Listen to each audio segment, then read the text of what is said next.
E aí, pessoal, eu sou o João S., artista, animador e também trabalho com arte técnica, e esse é o Vivendo de Pixel, um canal para difundir e ensinar sobre pixel art e te mostrar formas de viver de pixel. Então aproveita e já se inscreve no canal. O Vivendo de Pixel tá bem no começo e se você puder compartilhar esse vídeo com um amigo ou com uma amiga, eu vou agradecer do fundo do meu coração.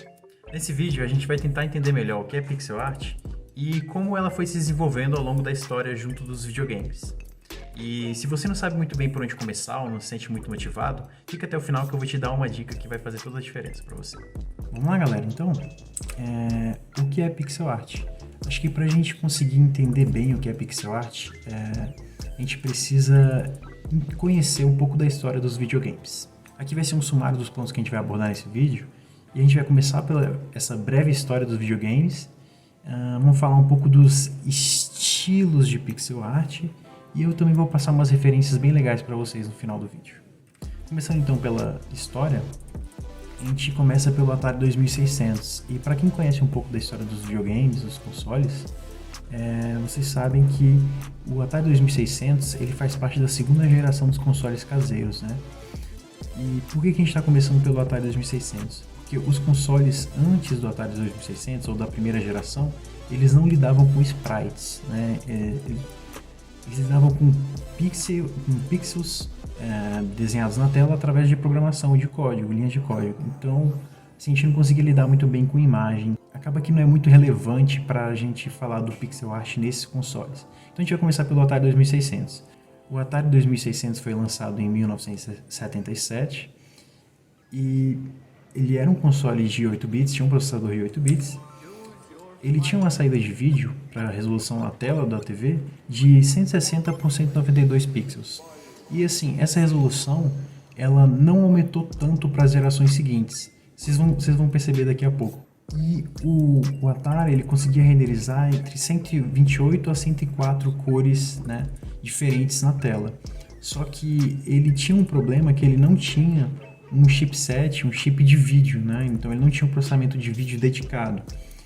E então acabava que os sprites que tinham no Atari eles se limitavam a ter só uma cor.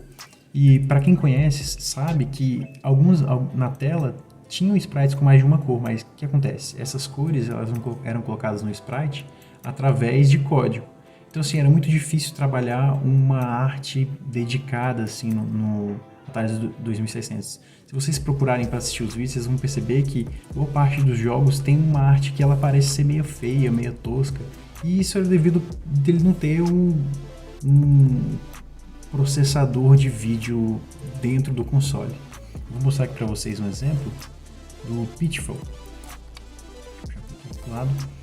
O Pitfall ele foi lançado para o Atari 2600 e assim, na época ele tinha um gráfico, levando em consideração que os consoles eles vieram para dentro de casa, assim, ele já tinha um gráfico que era muito chamativo, né? Eu tô me segurando para não falar bonito porque é meio tosco hoje em dia, mas tipo, para a época era um gráfico que era muito bonito. E vocês podem perceber o personagem que ele tem algumas cores, mas você vai ver, assim, se a gente olhar bem de pertinho, deixa eu pausar aqui, as cores do sprite, elas são todas em linha, né? E aquilo que eu falei pra vocês, o sprite ele só tinha uma cor e essas cores que aparecem no personagem aqui no Pitfall, elas eram colocadas através de código. Então, ó, você percebe que nessa linha do sprite ele renderizava uma cor, tá vendo que é a mão, a cabeça, e tem um cabelinho, e tem a camiseta, e tem a perna. E assim, a partir daquele ponto é renderizado uma cor diferente. É bem interessante analisar esses sprites, né, dos consoles mais antigos. Então, esse era o Atari 2600. Tem alguns fatos que são curiosos sobre o Atari 2600, que ele não conseguia lidar com muitos sprites. Se eu não me engano, eram 2 ou 3 sprites e o resto era tipo feito só por código, desenhado por código dentro do jogo. Então, a gente vem pro Nintendinho, né? Eu cheguei a ter muito pouco contato com o Nintendinho. Ele foi lançado em 1983. Foi um console de 8 bits, uma resolução 256 por 240. Essa resolução caía para 256 por 224 porque as barras do topo e na parte inferior da tela, elas eram utilizadas para informações que não eram muito relevantes de ficarem sendo alteradas em tempo real, assim, né? Que não melhoravam tanto o gráfico do jogo. Mas isso acabava que reduzia um pouco do processamento e melhorava a qualidade, tipo, em questão de FPS e tudo mais. Apesar de nessa época ainda ser muito baixo, né? Ele tinha uma limitação de 25 cores simultâneas na tela, ele tinha uma paleta de 48 cores, mais 5 tons de cinza, mas ele também tinha aquela mesma função do Nintendinho, do Atari 2600, né? Que de alterar as cores do vermelho, do verde e do azul através de código. Isso não era muito prático na criação dos sprites, mas assim era um recurso que os desenvolvedores tinham para conseguir uma qualidade gráfica melhor. Aqui eu vou mostrar para vocês uns exemplos. Ó, a gente tem o Super Mario, foi o jogo mais vendido para o Nintendinho, e dá pra gente perceber assim que uma das limitações que a gente tinha nos sprites era a quantidade de cores, né? Os sprites eles tinham no máximo 3 cores e assim dá para perceber uma qualidade já muito superior em relação à geração anterior. E também a gente começa a perceber um trabalho melhor nos sprites mesmo, né? No desenho dos sprites. Aqui a gente vê o Simon no Castlevania, o original, e aqui com vários personagens na tela e assim, já melhorando consideravelmente a qualidade gráfica dos consoles. Em 1988 a gente tem o lançamento do Mega Drive, com um console de 16 bits. Na minha infância eu lembro de ter jogado assim, bastante, consideravelmente na casa de uns amigos e em fliperama também. Ele tinha uma resolução de 320 por 224 e ele utilizava de uma paleta de 256 cores diferentes. Mas nessa geração, o processamento gráfico ele já melhorou consideravelmente. Assim, existiam camadas de renderização onde os consoles eles podiam mesclar essas camadas e conseguir uma quantidade de cores maior, né? Então, assim, adicionando ou subtraindo algumas cores em camadas diferentes ou utilizando mesmo transparência, vocês conseguiam alcançar uma quantidade de cores que é infinitamente superior da geração passada. E aqui eu vou mostrar para vocês o Sonic original. É só um GIF, né? Mas dá para ter uma noção boa assim de como a qualidade visual do jogo melhorou em relação, por exemplo, ao Castlevania. A quantidade de cores, as cores mais vívidas, assim, já é muito próximo do que a gente enxerga hoje em dia, assim, na maior parte dos pixel arts utilizados assim, na indústria de jogos, ou, enfim, de arte, muitas das artes que a gente enxerga na internet mesmo. Em 1989 é lançado o Game Boy, e ele é um console com a qualidade gráfica de 2 bits. Apesar dele ter um processamento mais alto, né?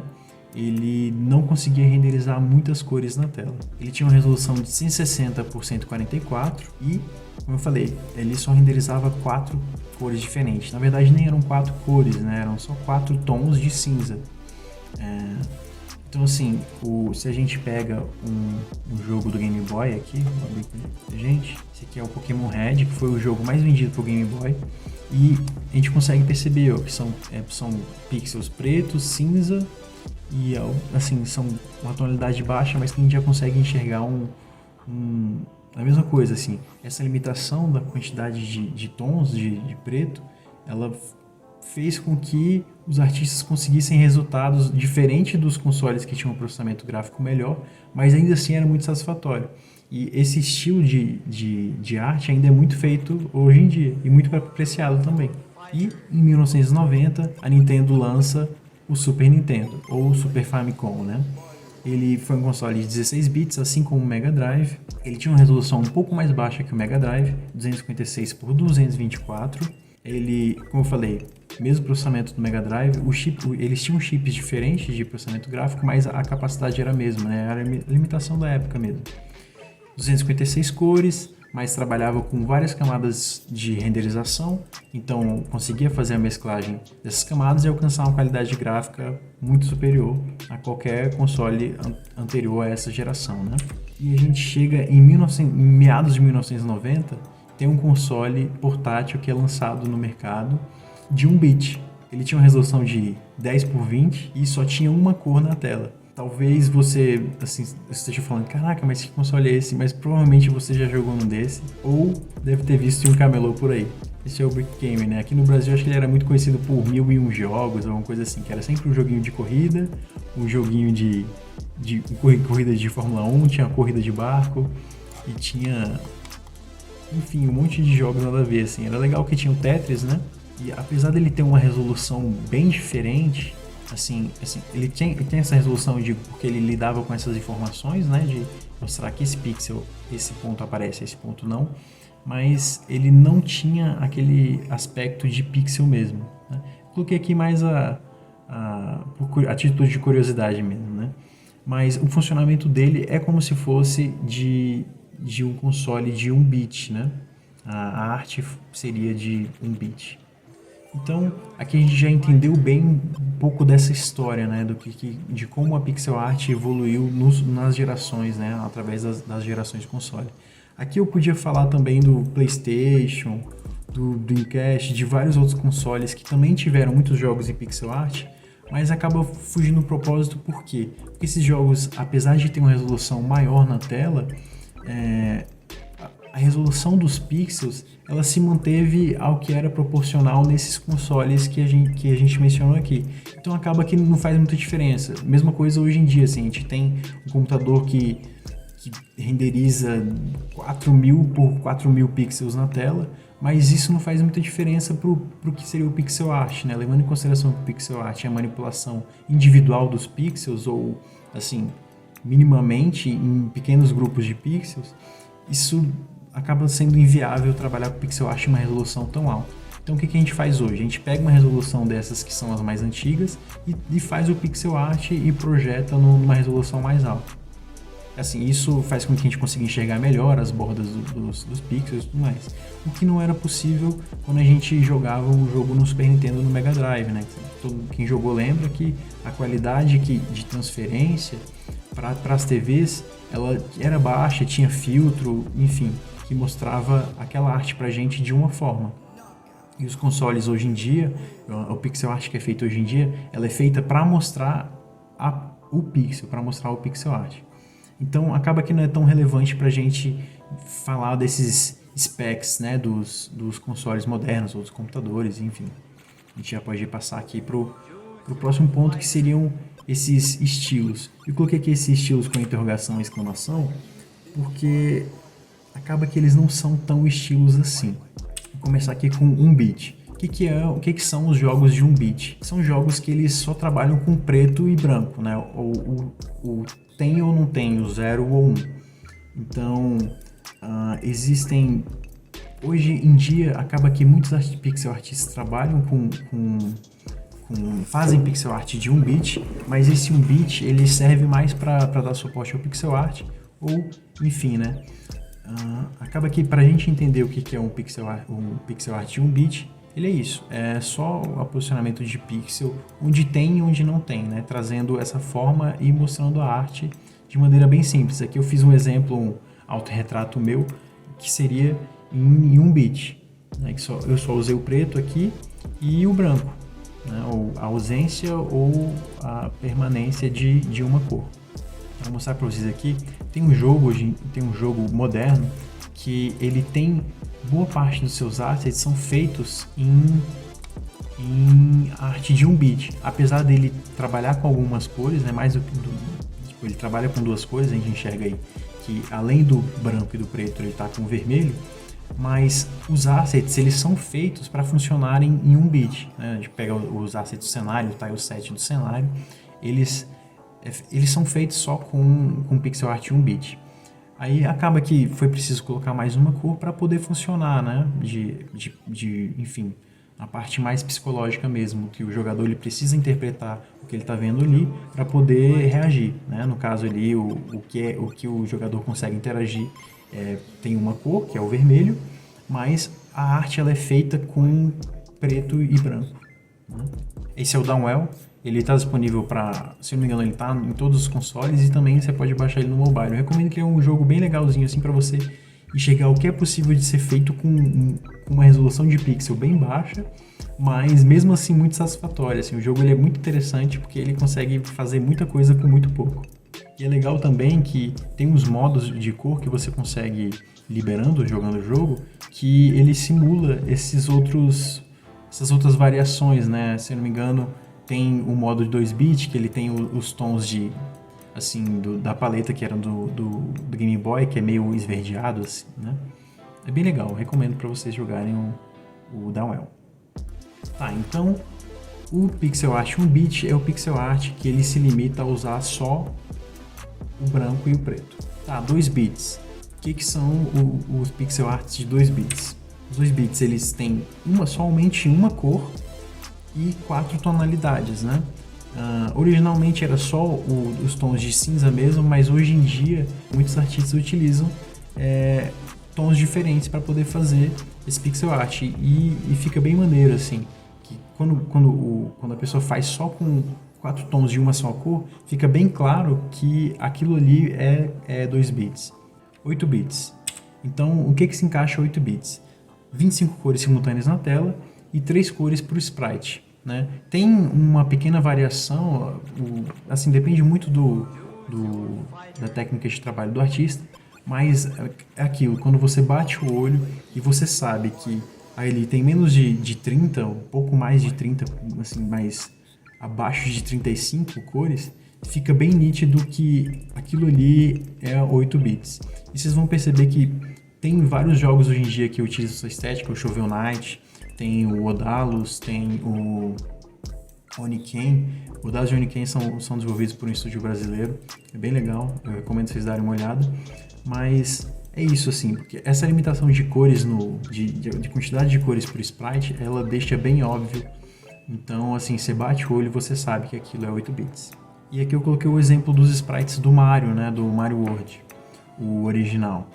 E dá pra perceber, são só 3 cores e quando a gente passa para o Super Mario do Super Nintendo, vou mostrar aqui para vocês, a quantidade de cores, ela faz uma diferença enorme, né? Aqui ó, tá o Mario World, e quando a gente vai aqui para o Super Mario, olha lá, aquilo que eu falei, a resolução ela não se altera tanto, mas a quantidade de cores e as imitações, elas fazem com que o sprite ele fique muito mais rico, a qualidade visual ela pareça ser maior mesmo. E 16 bits. Quando a gente fala de 16 bits, eu coloquei aqui todo o resto. Talvez muita gente tipo, vai torcer o nariz por conta disso, mas acaba que hoje, atualmente, toda pixel art que ela é desenvolvida, ela se encaixa nos 16 bits por conta de assim, 16 bits não carrega quase limitação nenhuma pro pixel, né? E se eu pego e faço um pixel art que tem uma resolução que normalmente é maior do que um sprite padrão do Super Nintendo, assim, eu não vou dizer que aquilo é 32 bits, porque 32 bits acabaria chegando numa resolução muito alta, então meio que o padrão de 16 bits é tudo que não se encaixa nessas outras categorias, né, de pixel art. Então assim, a quantidade de cores é uma quantidade enorme, então qualquer artista que trabalha hoje em dia, mesmo que ele utilize cores fora da paleta, ou enfim, faça uma mesclagem diferente do Super Nintendo, do Mega Drive, acaba que ela não se encaixa em nenhum outro lugar, mas pela imensa quantidade de cores que eram possíveis no Super Nintendo e no Mega Drive, assim, a gente não consegue perceber. Então quando você vê um pixel art que ele foge dos padrões do 8 bits para baixo, ele, assim, para quem jogou, para quem conheceu, aquilo vai remeter diretamente aos consoles da quarta geração. Acertei. Então assim, acaba que todo pixel art que ele não se encaixa nesses padrões que a gente colocou antes, eles acabam remetendo a 16 bits. Tem muita gente que pega e fala, essa resolução está muito alta, ou enfim, mas acaba que não faz diferença. Se o artista ele mexeu com pixel, de pixel por pixel, assim, depois de você ter muita prática com pixel art, ou até mesmo pouca, você sabe que a pessoa mexeu aquilo ali de pixel por pixel. E tem muita gente na internet pagando de fiscal do pixel art dos outros, né? E cara, isso aí não é pixel art, blá, blá, essa resolução tá muito alta. Cara, não faz diferença nenhuma. Não faz diferença nenhuma, assim, pra quem aprecia pixel art, vai olhar aquilo e vai achar lindo. E você que fez, cara, se você gosta, tá massa, saca? E tem isso, às vezes você não gosta e se posta online e a galera curte que só. Então, eu recomendo você não precisa seguir nenhum desses padrões para fazer o seu pixel art, mas se você quiser se guiar para aprender e tudo mais, eu recomendo você, sim, usar essas limitações. Então, quando a gente fala do estilo, acaba que não é muito bem estilo, porque o estilo é desenvolvido pelo artista, né? E quando a gente trabalha com 1 bit, 2 bits, 8, 16, acaba que é uma limitação que você se impõe. Então é legal porque você vai se encaixar em uma categoria e aquilo tem um nicho que aprecia e tem a galera que aprecia a arte em geral. Então assim, acaba que mais sendo uma escolha do artista mesmo, tá? Aqui eu fiz uma animaçãozinha. Então não são estilos, na verdade são padrões que você, como artista, você pode seguir. E o que eu falei, é legal você seguir esses padrões, porque seguindo você vai entender e você vai melhorar consideravelmente a sua técnica de desenho no pixel art, né? Acaba que para você chegar no 16 bits, é interessante você ir trabalhando do 8, do 2, do 1, assim, começando progressivamente subindo do 1, do 2 para o 8, para o 16, porque você vai desenvolver melhor a sua técnica, vai entender melhor a forma, vai entender melhor a sua silhueta, enfim. É o mesmo padrão que a gente fala de desenho mesmo, né? Você começa com o mais simples para poder chegar no complexo já entendendo toda a estrutura enfim, da arte, do desenho, de qualquer coisa. Da arte do desenho, enfim, do que você está trabalhando ali, aquela peça de arte que você está fazendo. Então, eu recomendo você fazer isso. Começa com um beat, porque aí você vai brincando, você tem essa limitação, você não precisa se preocupar tanto com as cores. Passou por 2 bits, agora você já está se preocupando mais com tonalidade, né? Passou por 8 bits, você já está trabalhando com conseguir se resolver com a quantidade menor de cores na tela. E chegou no 16 bits, você já não se preocupa mais com nada, você só faz o que você tem vontade de fazer.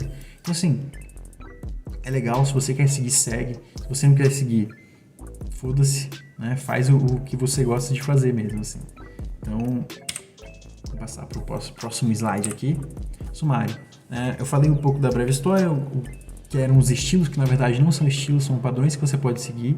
O estilo é desenvolvido, como eu falei, o estilo é desenvolvido pela prática do artista, né? O estilo é sempre uma questão de identidade e não de limitação. Então, esses padrões são limitações que você se impõe para poder desenvolver a sua arte. A sua arte você desenvolve e a partir dela você cria um estilo. Esse estilo é muito fácil de identificar depois do artista, tem muita prática. Assim. Você vê algumas coisas, cara, isso aqui é desse artista. Pode ser da paleta, pode ser da forma, pode ser enfim, normalmente gira em torno disso, né? Da paleta, quantidade de cores e da forma do desenho. Às vezes da resolução também, né? E fica meio nisso. Voltando, eu não falei muito da resolução no 1, 2, 8 e 16 bits porque não é relevante. Sinceramente, não é relevante. Assim, quando chega uma resolução na tela que você não enxerga o pixel, assim, não faz muito sentido você trabalhar em pixel art. Então acaba aqui, se você enxerga o pixel, você gosta de fazer pixel art, você está fazendo aquilo lá, então é pixel art. Aquilo que eu falei, se a pessoa ela olha, interpreta e diz que não é pixel art, talvez ela não entenda o seu processo, ou talvez ela não entenda nada mesmo, seja só uma pessoa reclamando na internet. Então, é que eu vou passar umas referências para vocês. E essas referências são todas eu nem precisei procurar muito, na verdade são artistas que eu já sigo, eles são todos brasileiros e assim, eu faço questão de colocar esses artistas brasileiros, porque a qualidade do pixel art de brasileiros, assim, cara, tá muito superior ao nível global, né? E, eu falo isso nem puxando o saco dos brasileiros, é porque a qualidade é muito boa mesmo. Eu vou começar aqui pelo Bruno Pixels. Cara, o Bruno, faz um tempo que eu acompanho o trabalho dele, e assim, boa parte do que ele faz é ilustração, né? Eu não lembro de ter visto ele trabalhando muito com jogos, mas eu sei que ele faz muita ilustração, vende as ilustrações dele em camisetas, enfim, esses itens na internet mesmo. E é bem legal assim, o trabalho dele. Recentemente ele está começando a mexer com animação, se não me engano no Twitter e no Instagram ele está postando algumas coisas. E você pode procurar por Bruno Pixels no Instagram e no Twitter que acho que você vai encontrar ele. Recomendo bastante. O Bruno ele começou esse movimento, eu não me lembro em que ano, se foi em 2016 ou 2016 já tinha, não sei se foi o primeiro. mas o Octobit, que é um paralelo ao que seria o Inktober, né? Para a galera que desenha com Nankin e tudo mais. O Octobit, ele propõe os desafios para a galera desenhar, fazer um pixel art todos os dias de outubro. Eu não participei nenhuma vez e planejo participar nesse outubro, então ó, me cobrem e bora pegar quente aí para fazer esse pixel art. Começa dia 1º de outubro e vai outubro inteiro. Então, sigam o Bruno aí nas redes sociais, a gente dá pra ver aqui nos destaques dos stories dele, tem pixel art em 4 tons, né? Então, 4 tons, vocês sabem, se encaixa em quantos bits? 2 bits, né? E é isso, assim, tem algumas variações, mas no geral, é aquilo que eu falei, o estilo do Bruno, ele não se resume à resolução de pixel, porque isso não é relevante para quem mexe com pixel art.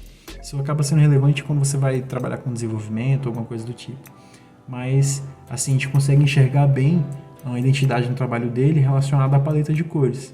Então, o estilo dele está mais atrelado à paleta de cores e à forma do que uma resolução de pixel art. O segundo artista que eu vou mostrar para vocês é o Pedro Medeiros.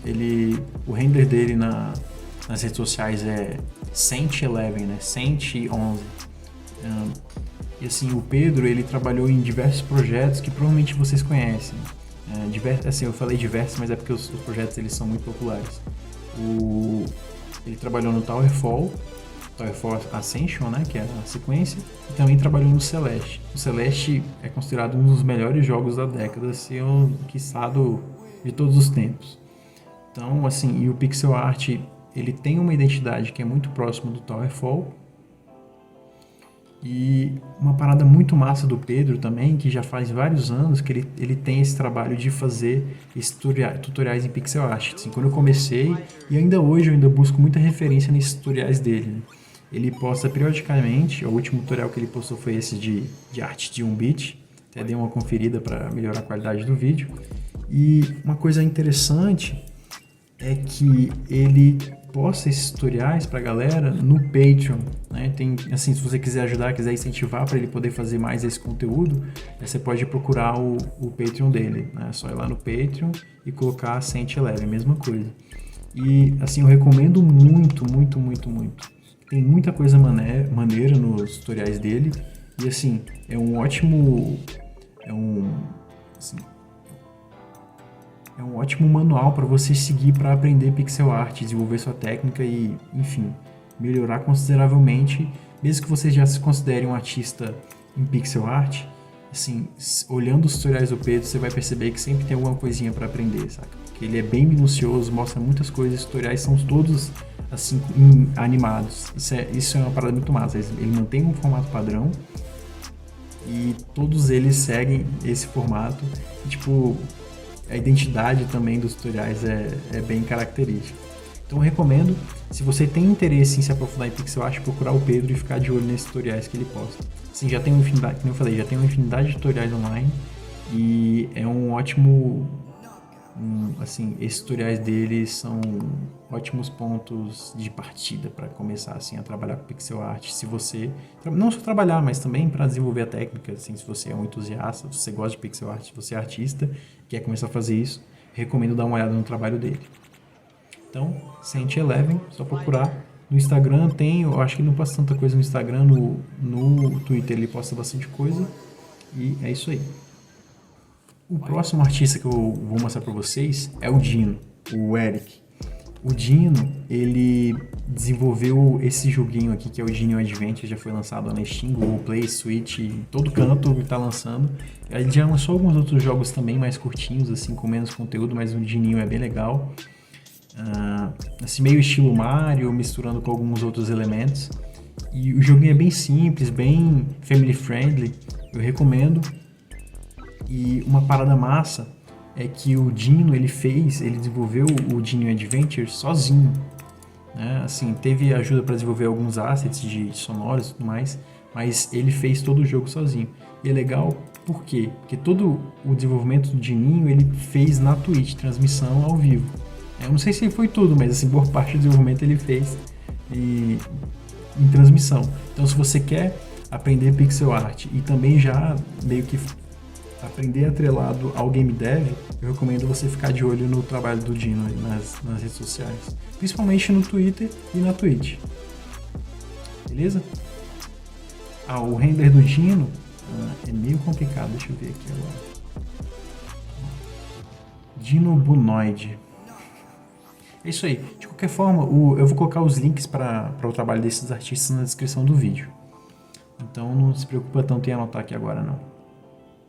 O próximo artista que eu vou mostrar para vocês é o Glauber Kotak. Quando eu comecei a trabalhar com pixel art, assim, eu já tinha o Pedro como referência porque eu já jogava Towerfall, mas, cara, o trabalho do Glauber, assim, relacionado à animação, para mim, assim, foi muito inspirador. Eu fui atrás, né, joguei o Rogue Legacy, que foi o primeiro jogo que eu tive contato do Glauber, mas aí conheci o Duelist, enfim, e de lá pra cá, assim, a gente só vê o trabalho dele, enfim, se expandindo, né? Tem um portfólio do caralho, hoje, assim, é um dos principais, nem só, tipo, artistas de pixel do Brasil, assim, consideraria do mundo mesmo, cara, é um cara muito relevante, né? Então, e o Glauber, ele posta muita coisa no Twitter, né? Muita evolução do trabalho dele e muito conteúdo também, então eu recomendo muito ficar de olho. E eu tô falando desses artistas, galera, porque uma coisa que é importante quando você trabalha com arte é você tentar se manter motivado, assim, e manter próximo coisas que te inspiram, assim. Pra mim, esses artistas são super inspiradores mesmo. Eu vejo as animações que eles fazem, vejo o pixel art que eles fazem, a utilização de cores, tudo mais, a ilustração, forma, e não tem como você ver isso por ver os brasileiros dominando, assim, o mercado de pixel art. É massa. Então, assim, eu recomendo seguir e ficar de olho no trabalho dessa galera mesmo. O Glauber, o render dele é Unseven. É a mesma coisa, eu vou colocar na descrição do vídeo para vocês poderem seguir, mas é basicamente isso. Deixa eu mostrar aqui o Jasmine. Aqui os exemplos de animação do Glauber e de pixel art que ele fez mesmo, né? Bem legal. Pessoal, tem mais um artista que eu queria mostrar pra vocês. Eu acabei gravando esse vídeo em um dia diferente porque eu acabei recebendo a resposta do Danilo perguntando se eu podia, né, mostrar a arte dele e tal. Foi super simpático, disse que nem precisava pedir, mas enfim. Tem 3 jogos do Danilo que eu queria mostrar pra vocês. É o Odalos, o Oniken e o Blazing Chrome. Só me lembrar aqui a ordem certinha dos jogos. Eu vou falar primeiro do Odalos. O Odalos foi lançado em 2015, né? O Oniken foi lançado em 2014, mas eu vou falar do Odalos primeiro. O Odalos, ele tem uma referência visual dentro do padrão de 8 bits mesmo, né? Remete muito ao Castlevania, né? Castlevania é um dos jogos mais vendidos do Nintendinho. E tipo, a paleta ela é muito, muito próxima, muito parecida. E é isso, se a gente parar para analisar os sprites certinhos, né? 3 cores, 4 cores, acho que passa um pouquinho, mas a quantidade de cores simultâneas na tela também ela é um pouco maior, mas quando você bate o olho você enxerga essas características de 8 bits, né? Dos jogos de Nintendo mesmo. É claro que tem um ou outro, vamos dizer assim, de feature que a gente não tem a limitação de hardware tão restrita quanto havia na época do Nintendo, mas é aquilo, você bate o olho, quem jogou o jogo no Nintendinho, quem jogou o Castlevania, olha isso aqui e na hora vem a memória, né? Vem aquela parada da nostalgia e remete muito, né? ao Castlevania. Para falar um pouquinho do Oniken. O Oniken também o jogo tem como inspiração principal, né? O Ninja Gaiden. E aquilo, o Oniken, ele, mesma coisa, a limitação de cores na tela, né? Padrão dentro do 8 bits. Tem uma quantidade de cores um pouco maior do que o padrão, dentro do padrão, né? Que eu falei pra vocês na outra parte do vídeo. 3 cores, nele o sprite do personagem principal tem 4 cores, mas aquilo que eu falei, você bate o olho, você é levado de volta para os consoles de 8 bits, né? Do Nintendinho. Então, assim, é aquilo, a quantidade de cores na tela, a resolução dos sprites, a quantidade de sprites, enfim, remete muito ao 8 bits. E, por último, o Blazing Chrome. O Blazing Chrome, ele já entra no padrão dos 16 bits, né? Jogos de Mega Drive, Super Nintendo, até nos arcades. E aquilo, várias camadas de profundidade, né? A gente consegue enxergar aqui nos vídeos que já tem um paralaxinho, que dá uma qualidade visual, né? Melhora consideravelmente a imersão. A quantidade de cores nos sprites já é muito mais elevada, né? Já entra dentro daquela limitação que a gente falou lá, 256 cores, que eram da paleta do Super Nintendo, do Mega Drive, mas com a mesclagem de camadas, né, as cores praticamente infinitas. Se não me engano, acho que eram 16 mil, alguma coisa assim. Então, tamanho dos sprites, quantidade de cores, quantidade de sprites na tela, enfim, acho que até se a gente parar para analisar o FPS do jogo, né, o FPS das animações, assim, a qualidade, vou dizer, eu tô falando qualidade, mas nem a qualidade, né, porque, enfim, a resolução é muito diferente.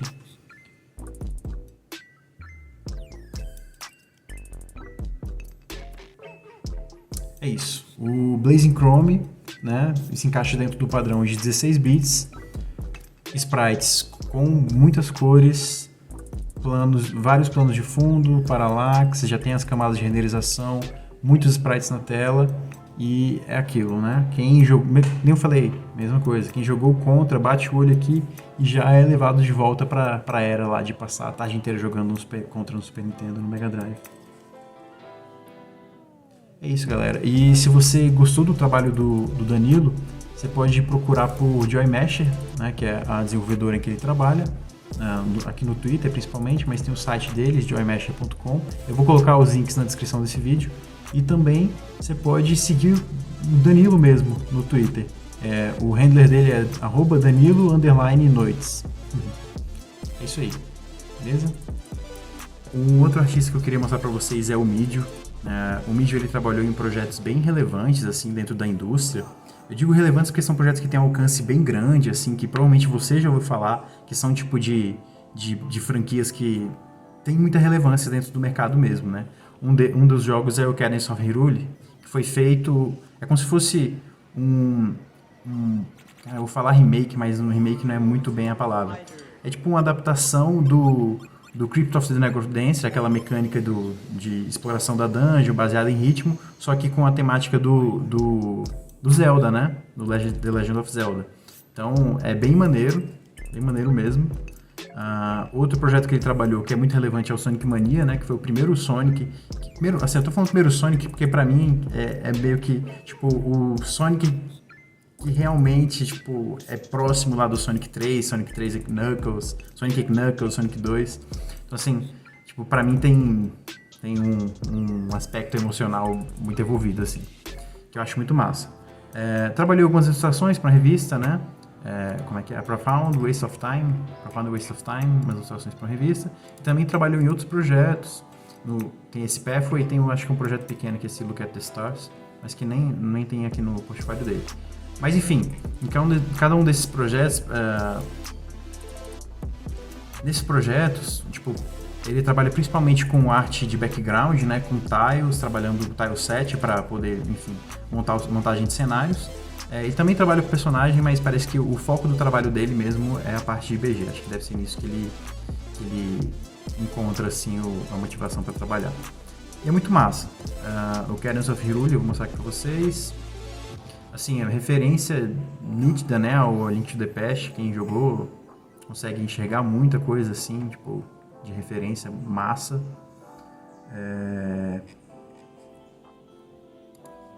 Sonic Mania também, né, trabalhou nos backgrounds, mesma coisa assim, muito... Tenta trazer mais daquele sentimento, assim, da sensação dos Sonics mais antigos, né, dos 3 originais.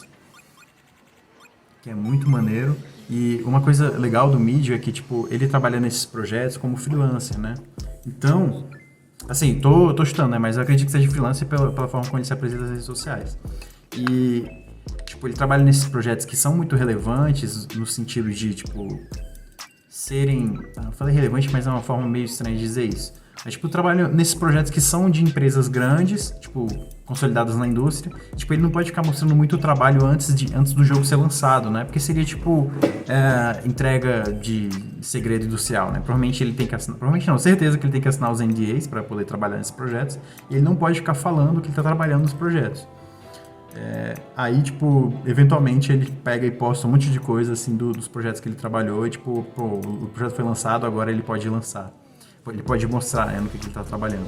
É muito massa. Isso foi uma parada que aconteceu com o Sonic Mania, assim, eu já acompanhava ele, e no Cadence of Hyrule também.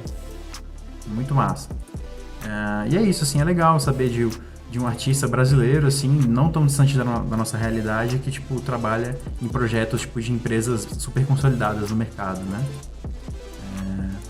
O pé foi que nesse projeto parece que ele trabalhou principalmente com os personagens, majoritariamente com os personagens, mas acredito que ele deve ter feito também BG, porque senão seria desperdício eu vou dizer talento, mas do talento adquirido dele, né? Não sou muito de acreditar em talento e dom, sei que é um ofício que você refina até chegar num ponto muito bom. E é isso que a gente enxerga, por exemplo, no trabalho do Mídio, tipo, desses outros artistas que eu mencionei também. E é isso, galera. Vocês podem seguir o Mídio. Acho que ele posta mais, assim, das paradas de jogo no Twitter. Mas vocês podem seguir ele no Instagram também. Acho que o handle dele é o mesmo, @Mídio. MIDIO. Deixa eu ver aqui no Twitter. É isso? Isso mesmo, @Mídio. E é isso. Se você chegou até aqui e ficou mais curioso para conhecer das coisas do universo da pixel art, se inscreve na nossa lista de e-mails. Lá eu vou te mandar documentos de PDF com dicas, alertas dos novos vídeos e das aulas ao vivo também, que vão te ajudar a transformar esse hobby em uma maneira de ganhar dinheiro. Beleza? Obrigadão. Os links estão na descrição e qualquer dúvida, manda no chat e também se vocês viram alguma coisa que eu falei errado, por favor, comentem aí que na próxima eu mando as erratas e faço as correções. Beleza? Falou, brigadão. Eu sou o João S., artista, animador e game dev, e espero poder ajudar vocês nos vídeos próximos também.